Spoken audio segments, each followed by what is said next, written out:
রোজ রোজ একঘেয়েমো রান্না কে আর পছন্দ করে বলুন। তাই আজকে আমি মোরলা মাছের একটু অন্য রকমের রান্নার রেসিপি নিয়ে চলে এলাম। আজকে আমি বানাতে চলেছি মোরলা মাছের হাতে মাখা চচ্চড়ি। আশা করছি আপনাদেরও ভালো লাগবে।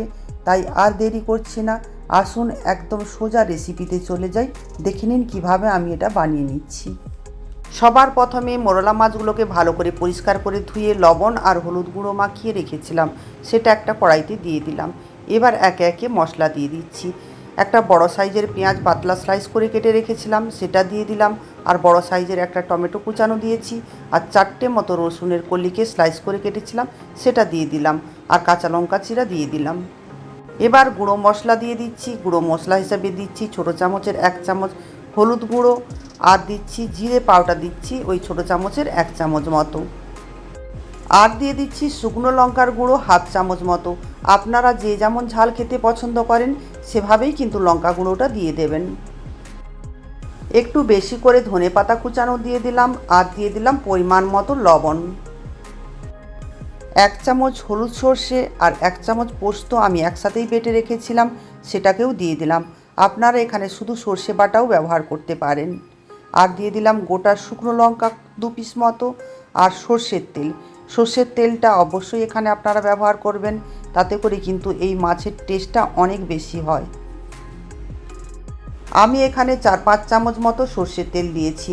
আপনারা যেভাবে তেল খেতে পছন্দ করেন সেভাবেই তেলটা আপনারা নিজেরা বুঝে দিয়ে দেবেন। তারপর এটাকে ভালো করে হাত দিয়ে মেখে নিচ্ছি। এই মাখা চচ্চড়ি, যেহেতু এটার নাম হাতে মাখা চচ্চড়ি, তাই এটাকে ভালো করে মেখে নিতে হবে। আর সর্ষে পোস্ত ধোয়া যে জলটা ছিল সেটাকেও একটু দিয়ে দিলাম। এখানে জল বেশি দিতে হয় না, যেহেতু ভাপে এটা হবে রান্না, তার জন্য জল বেশি দিতে হবে না। এবার দেখুন ভালো করে এটা মাখানো হয়ে গিয়েছে।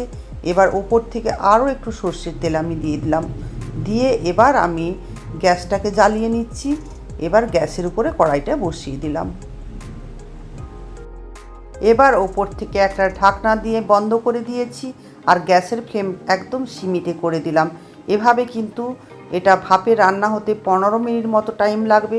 15 মিনিট পর আপনাদের আমি ঢাকনাটা সরিয়ে নিয়ে দেখিয়ে দিচ্ছি। দেখুন মাছটা কত সুন্দরভাবে কিন্তু সেদ্ধ হয়ে গিয়েছে, আর কালারটাও খুব সুন্দর চেঞ্জ হয়েছে।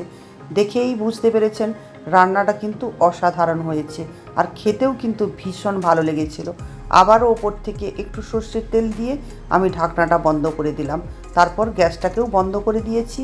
এরপর আমি দেখিয়ে দিচ্ছি, দেখুন মাছটাকে একদম রান্নাটা কিন্তু কমপ্লিট হয়ে গিয়েছে।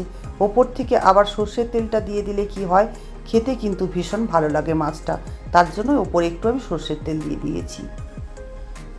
এতক্ষণ পর্যন্ত আপনারা দেখছিলেন কল্যাণী মায়ের রন্ধনশালা থেকে আমি মহুয়া। আপনাদের যদি এই পর্যন্ত আমার রেসিপিটা এতটুকু ভালো লেগে থাকে তাহলে প্লিজ লাইক করে দেবেন, কমেন্ট করবেন আর বন্ধুদের মাঝে শেয়ার করে দেবেন। আর যে সকল বন্ধুরা এখনও পর্যন্ত চ্যানেলটাকে সাবস্ক্রাইব করেননি প্লিজ সাবস্ক্রাইব করে রেখে দেবেন, যাতে করে যে কোনো নতুন নতুন ভিডিও আমি আপলোড করলে সববার আগে আপনাদের কাছে নোটিফিকেশন পৌঁছে যায়। ততক্ষণে সবাই ভালো থাকবেন। টাটা। আবারও হাজির হয়ে যাব নেক্সট কোনো ভিডিও নিয়ে আপনাদের সামনে।